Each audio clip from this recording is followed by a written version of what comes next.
ஐயனார் துணையில அடுத்து என்ன நடக்க போகுதுன்னு வாங்க பார்க்கலாம். வானதி அண்ணன், அம்மா, அப்பா, கவுன்சிலர் கூட்டிக்கிட்டு சேரன் வீட்டுக்கு வர்றாங்க. சேரன் வீட்டுக்கு வந்து ரொம்ப பிரச்சனை பண்றாங்க. கவுன்சிலரும், எதுக்கு இந்த பயலை தேவையில்லாம அடிச்சீங்க? ஏற்கனவே உங்க குடும்பத்துக்கு ஒரு கெட்ட பேர் இருக்கு, பத்தாவதுக்கு இப்படி ரவுடித்தனம் பண்றீங்களா அப்படின்னு கேட்கவும், அந்த நேரம் நடேசன் உள்ள வராரு. வந்ததும், என்ன நான் எந்த பக்கம் இருக்குன்னு கேட்காம நீ வாட்டுக்கா பேசிக்கிட்டு இருக்க அப்படின்னு சொல்லவும், பாருங்க சார், கவுன்சிலர்னு கூட பார்க்காம கொஞ்சம் கூட மரியாதை இல்லாமல் இந்த ஆள் பேசுகிறேன் அப்படின்னு சொல்லி வானதி அம்மா சொல்லவும், உடனே அவர் சொல்கிறாரு, உன் பையன் மேலே தப்ப வச்சுக்கிட்டு என்னையா ஓவராக பேசிக்கிட்டு இருக்க அப்படின்னு சொல்லிக்கிட்டு இருக்கையிலேயே அங்கே போலீஸ்காரங்களும் வந்துடுறாங்க. போலீஸ்காரங்க வந்ததும் வானதி அம்மா சொல்கிறாங்க, இவங்களை தூக்கி உள்ளே போடுங்க சார், இவங்க அம்புட்டு பேர் ரவுடி பயலுக அப்படின்னு சொல்லவும், சோழனுக்கு கோவம் வரவும், சோழன் வந்து சொல்கிறாரு, சார் யார் சார் ரவுடி பயலுக? இவன் தான் சார் எங்கள் வீட்டு பொண்ணை தப்பாக பேசினான், அதுக்காக தான் நாங்கள் அடித்தோம் அப்படின்னு சொல்லவும், இல்லை சார், என் பொண்ணு பின்னாடியே இவன் சுற்றிக்கிட்டு தெரிஞ்சான் அந்த பாண்டின்றவன், அதனால தான் என் மையன் வந்து கண்டிச்சான், எப்படா நீ கண்டிக்க போச்சுன்னு சொல்லி இவங்க தேவையில்லாமல் என் மையன் மேலே கை வச்சுட்டாங்கன்னு அந்த அம்மா சொல்லவும், எது உண்மை எது பொய்ன்னு ஒன்றுமே புரியலை அப்படின்னு போலீஸே குழம்பிடுது. அந்த நேரம் நடேசன் அண்ணனும் கஸ்தூரியும் இங்கே வர்றாங்க. வந்துட்டு, சார் இவங்க சொல்கிறதான் சார் உண்மை, இந்த குடும்பமே வந்து பொண்ணுங்க பின்னாடி சுற்றுறதே இவங்களுக்கு பொழப்பு, இவங்க சரியான பொறுக்கி பயல்க, இந்த குடும்பத்தை கேட்டு பாருங்க, இந்தா எல்லாரும் நிற்கிறாங்க, அவங்கள கேட்டு பாருங்க, யாராவது இந்த குடும்பத்தை நல்லவன் சொல்லட்டும் அப்படின்னு சொல்லி கஸ்தூரி ஏற்றி விடவும், அங்கன உள்ள வந்து ஒரு 10 பேர் வந்திருப்பாங்க கூட. அப்போ அவங்களும் சொல்கிறாங்க, ஆமாம் சார், இந்த சோழன்றவன் நல்லவன்லாம் கிடையாது, இவன் பொண்டாட்டி கூட இப்போ இடையில கோவிச்சுக்கிட்டு போனதுக்கு நாங்கள் கேட்டதுக்கு என்னைய தப்பு தப்பாக பேசினேன், இவன் இந்த குடும்பமே நல்ல குடும்பம் இல்லைன்னா அங்கே 2 பொம்பளை ஆளுக சொல்லவும், என்னையா உங்கள் குடும்பத்து மேலே ஊர் சனங்களுக்கே வந்து உங்கள் மேலே நம்பிக்கை இல்லை, உங்கள் குடும்பத்தை பற்றி தப்பாக பேசுது, நீ எப்படியா இவனை நீ தப்பாக சொல்லலாம் அப்படின்னு போலீஸ்கார் கேட்குறாரு.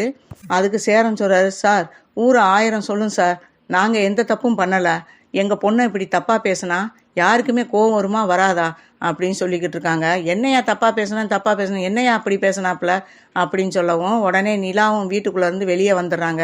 சார் நான் சொல்கிறேன் சார் அதுக்கு அப்படின்னு சொல்லிட்டு நிலா சொல்கிறாங்க, இந்த மாதிரி 5 ஆம்பளை இருக்கிற வீட்டில் ஒரு பொண்ணு தங்குறியே, நீ எல்லாம் நல்லவளான்னு கேட்குறேன், இந்த மாதிரி கேட்டு உங்கள் வீட்டு பொண்ணை அப்படி கேட்டால் நீங்கள் சும்மா இருப்பீங்களா அப்படின்னு சொல்லவும், உடனே வானதி அம்மா இருந்துக்கிட்டு, ஐயோ ஐயோ இந்த பொண்ணு பொய்யா பேசுது, அப்படியெல்லாம் இல்லை, இந்தா நிற்கிறானே பாண்டி, இவன் வந்து என் பொண்ணு பின்னாடியே சுத்த வந்தேன், கண்டிக்க வந்தேன், அடிச்சிருக்கான், இவன் அதை மறைச்சிட்டு இந்த குடும்பத்தை காப்பாத்துறதுக்காக பொய் சொல்லிக்கிட்டு தெரிகிறா அப்படின்னு சொல்லவும், என்னம்மா இங்கே என்ன ஆளுக்காளு பிரச்சனை பண்ணிக்கிட்டு இருக்கீங்க, யாராவது ஒருத்தர் சொல்லுங்க, 2 பக்கம் பேசுனீங்கன்னா யார் பேச்சை கேட்குறது அப்படின்னு போலீஸ்கார் கோவப்படுறாரு. வானதி ஒர்க் ஷாப்புக்கு போகிறாங்க. அங்கே போயிட்டு பாண்டி இல்லைனவும், பாண்டி எங்கே அப்படின்னு சொல்லவும், பாண்டி வந்து உங்கள் வீட்டு ஆளுகள்லாம் பிரச்சனை பண்ணவும் அங்கே வீட்டில் தான் இருக்காப்புல அப்படின்னு சொல்லவும், அப்படியா அப்போ நான் போகிறேன் அப்படின்னு சொல்லிட்டு வேகமாக இங்கே வர்றாங்க. சேரன் வீட்டுக்கு வர்றாங்க. சேரன் வீட்டுக்கு வரவும் இங்கே வந்து அவங்க அம்மா அப்பா போலீஸ்காரங்க கவுன்சிலர்னு ஒரே கூட்டமாக இருக்குது. அதை பார்த்ததும் வேகமாக வர்றாங்க. வானதி வேகமாக வந்து, என்ன சார் இங்கே என்ன பிரச்சனை பண்ணிக்கிட்டு இருக்கீங்க, எங்கள் அம்மா அப்பா சொல்கிறத கேட்டுக்கிட்டு இவங்க பேச்சை கேட்டுக்கிட்டு எதுக்கு சார் நீங்கள் வந்தீங்க அப்படின்னு போலீஸ்காரங்களே அவங்க ஏற்று கேட்க, ஏம்மா நீ யார், நீ என்ன தேவையில்லாமல் வந்து இங்கே வந்து பிரச்சனை, நீ என்ன எங்களை கேள்வி கேட்டுக்கிட்டு இருக்க அப்படின்னு சொல்லி போலீஸ்கார் கேட்கவும், அதுக்கு வானதி சொல்கிறாங்க, சார் கம்ப்ளைண்ட் பண்ண கொடுத்தவங்களுடைய பொண்ணே நான் தான் சார் அப்படின்னு சொல்கிறாங்க. என்னம்மா இந்த பொண்ணு சொல்கிறது உண்மையா, நீ தான் அவங்க அம்மா அப்பாவா அப்படின்னு சொல்லவும், ஆமாம் என் பொண்ணு தான் இவளை கிண்டல் பண்ணி கேலி பண்ணவும் தான் என் பையன் வந்து அவனை அடிச்சிருக்கான் அப்படின்னு வானதி அம்மா சொல்லவும், உடனே வானதிக்கு கோவம் வருது. சார் இவங்க சொல்கிறதெல்லாம் சுத்த பொய் சார், இவங்கெல்லாம் நம்பாதீங்க, ஏன்னா நான் பாண்டியை உண்மையிலே நான் விரும்புகிறேன், அது இவங்களுக்கு பிடிக்கல, அதனால இல்லாதையும் பொல்லாதையும் அவன் மேலே பழிய போட்டு இந்த குடும்பத்தை தூக்கி உள்ளே போடணும்னு இவங்க திட்டம் போட்டுக்கிட்டு இருக்காங்க, அதுக்காக தான் சார் இவங்க வந்து இவ்வளோ பெரிய கம்ப்ளைண்ட்டை கொடுத்துருக்காங்க, என் அண்ணன் தப்பாக பேசுனதுனால தான் அடித்தாங்க சார், உங்கள் வீட்டில் ஒரு பொண்ணு இருந்து இந்த மாதிரி பேசுனா நீங்கள் சும்மா இருப்பீங்களா சார், இவங்கெல்லாம் யாருமே நல்லவங்க இல்லை சார், என் அம்மா அப்பா அண்ணன் யாருமே, இந்த குடும்பம் நல்ல குடும்பம் சார், இவங்களை அனாவசியமாக இவங்க சொல்கிறாங்கன்ட்டு அரெஸ்ட் பண்ணாதீங்க அப்படின்னு சொல்கிறாங்க. ஓம் பொண்ணே உங்களுக்கு வந்து ஆப்போசிட்டாக பேசிக்கிட்டு இருக்கு, நீ என்னடானா என் பொண்ணை கிண்டர் பண்ணேன் அதனால தான் என் பையன் அடித்தான்னு சொல்கிறேன், என்ன யார் சொல்கிறது உண்மை அப்படின்னா, சார் நான் சொல்கிறதான் சார் உண்மை அப்படின்னு சொல்லவும், இப்போ யார் பக்கம் கம்ப்ளைண்ட் பண்ண அப்படின்னு சொல்லி கம்ப்ளைண்ட் கொடுக்க அப்படின்னு சொல்லி கேட்டுக்கிட்டு இருக்கீங்களே, நல்லா சொல்கிறாங்க, சார் இப்போ சொல்கிறேன் சார், என்னை தப்பாக பேசுனதுக்கு இவன் மேலே நான் ஒரு கம்ப்ளைண்ட் கொடுக்குறேன் சார், அதையும் எழுதிக்கங்க அதையும் வாங்கிக்கங்க அப்படிங்கிறாங்க. அப்போ வானதி அம்மாவை பார்த்து அந்த போலீஸ்காரர் கேட்குறாரு, என்னம்மா அவங்க அந்த பொண்ணும் கம்ப்ளைண்ட் கொடுக்குதான், நீயும் கம்ப்ளைண்ட் கொடு, 2 பேர் விட்டையும் வாங்கிக்கிறேன்.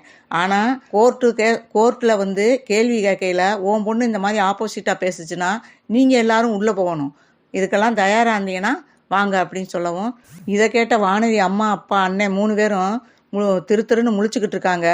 இவ்வளோ ஆப்போசிட்டாக பேசிக்கிட்டு இருக்கையில நம்ம போனோம்னா இவ உண்மையிலே நமக்கு சாட்சி சொல்ல மாட்டா அப்படின்ட்டு அவங்க கொஞ்சம் பின்வாங்கிட்டு இருக்கையிலேயே கஸ்தூரி நடேசன் அண்ணன்ட்ட, சரி கார்த்தியா வேற வந்திருக்கா, இந்த நேரம் நான் இங்கே நின்னேன்னா பெரிய பிரச்சனையாக போயிடும், கார்த்தியாவும் மாப்பிள்ளையும் வீட்டுக்கு வந்திருக்க நேரம் அப்படின்னும், சரி நீ போ, இவங்கள உள்ளதெல்லாமல் நான் வரமாட்டேன் அப்படின்னு சொல்லிட்டு அவங்க அண்ணன் அனுப்புகிறாரு. இதை வந்து கார்த்தியா ஊர்லேருந்து கார்த்தியா வீட்டுக்காரங்க வந்திருப்பாங்க. கஸ்தூரி வீட்டில் வந்து எல்லா விஷயத்தையும் சொல்லவும், உடனே இதை கேட்டுட்டு எப்படி வந்து மாமா வீட்டில் வந்து போலீஸ்காரங்க வந்து கைது பண்ண வரலாம், ஏன்னா மாமா குடும்பத்தை பற்றி யார் தப்பாக பேசுனா நான் போய் சொல்கிறேன் அப்படின்னு சொல்லுவான்.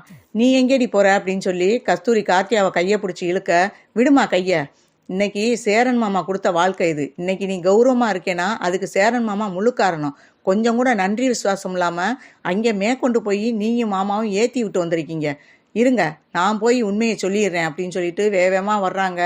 அவங்க சொல்ல கேட்காம வேகமாக வந்துடுறாங்க. வந்தால் இங்கே ஒரே கூட்டமாக இருக்குது சேரன் வீட்டுக்கு முன்னாடி. பார்த்துட்டு வேகமாக வர்றாங்க. சார் நான் சொல்கிறேன் அப்படின்னு சொல்லிட்டு வர்றாங்க. அதை கேட்டு எல்லாரும் திரும்பி பார்க்குறாங்க. கூட்டத்தை விளக்கிட்டு உள்ளே வர்றாங்க. அப்போ இந்த பொண்ணு யார் அப்படின்னு இன்ஸ்பெக்டர் கேட்குறாரு. சார் இது எங்கள் மாமா சார், நான் வந்து இவங்க தங்கச்சி பொண்ணு சார், இவங்க மேலே அபாண்டமாக பழி போடுறாங்க எல்லாருமே, அதெல்லாம் நம்பாதீங்க சார், இந்த குடும்பம் மாதிரி ஒரு குடும்பத்தை அந்த ஊர்லேயே பார்க்க முடியாது, என்னமோ ஒரு காரணத்தினால எங்கள் அப்பா அம்மா, இதுக்கு காரணமே எங்கள் அப்பா அம்மா மாமா தான் சார் காரணம், இந்த ஊருக்குள்ளே இவங்களுக்கு ஒரு கெட்ட பெயரை உண்டு பண்ணதே எங்கள் குடும்பம் தான் சார், அதில் இருந்து இவங்க என்ன தான் நல்லது செஞ்சாலும் இவங்க மேலே எல்லாருமே தப்பாக தான் சார் எடுத்துக்கிறாங்க, ஊர் 1000 சொல்லும் சார், அவங்க ஊரில் உள்ளவங்கள வந்து இவங்க கஷ்டத்தை தாங்கிக்கிற போகிறாங்க, அது எப்படி சார் நீங்கள் தீர விசாரிக்காமல் இவங்க மேலே பழிய போடலாம் அப்படின்னு சொல்லி அந்த பொண்ணு கேட்கவும், இன்ஸ்பெக்டருக்கே தலையை பிச்சுக்கிறணும் போல இருக்குது, என்னடா என்ன இந்த பொண்ணு வேற வந்து இப்படி சொல்லுது அப்படின்னு சொல்லவும், என்னங்க இங்கே 3 பொண்ணுங்களுமே இந்த குடும்பத்தை நல்லதாக பேசுது, இங்கே உள்ளவங்களாம் ஏன் இப்படி தப்பாக பேசுகிறீங்க அப்படின்னு சொல்லவும், அங்கேருந்து வேகமாக கஸ்தூரி ஓடியாந்து, என்னடி நினச்சிக்கிட்டு இருக்க உன் மனசில், மாப்பிள்ளை இங்கே வந்தால் என்ன ஆகும் தெரியுமா அப்படின்னு சொல்லவும், சும்மா இருமா, மாப்பிள்ளை வந்தால் நான் சொல்லிக்கிறேன், இன்னைக்கு சேரன் மாமா போட்ட பிச்சை எனக்கு இந்த வாழ்க்கை அப்படின்னு சொல்லிட்டு தாலி எடுத்து அந்த போலீஸ்காரங்களுக்கு முன்னாடி காட்டுறாங்க.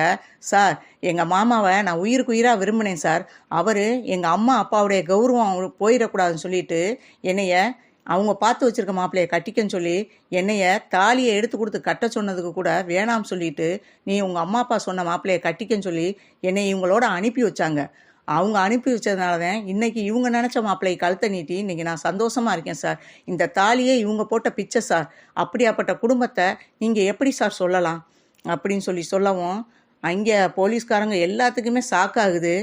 அப்போ தான் வந்து அந்த போலீஸ் கேட்குறாரு, ஏமா உன் பொண்ணு சொல்கிறதெல்லாம் உண்மையா அப்படின்னவும், அவங்களும் திருன்னு முழிக்கிறாங்க. அவங்க எப்படி சார் சொல்லுவாங்க, அவங்களாம் சொல்ல மாட்டாங்க சார், நான் சொல்லிட்டேன்ல அப்படின்னு சொல்லவும், கார்த்தியா வந்து தாலி எடுத்து, சார் இந்த தாலியே என் மாமா கொடுத்த வாழ்க்கை சார் அப்படின்னு சொல்லிட்டு அந்த தாலியை வெளியே எடுத்து காட்டிக்கிட்டு இருக்காங்க. அந்த நேரம் பார்த்து இங்கே கார்த்தியா வீட்டுக்காரன் வர, அதை இவங்க தாலி எடுத்து வெளியே காட்டுறதை பார்த்துட்டு அவங்க சாக்காயி நிற்கிறாரு கார்த்தியா வீட்டுக்காரரு.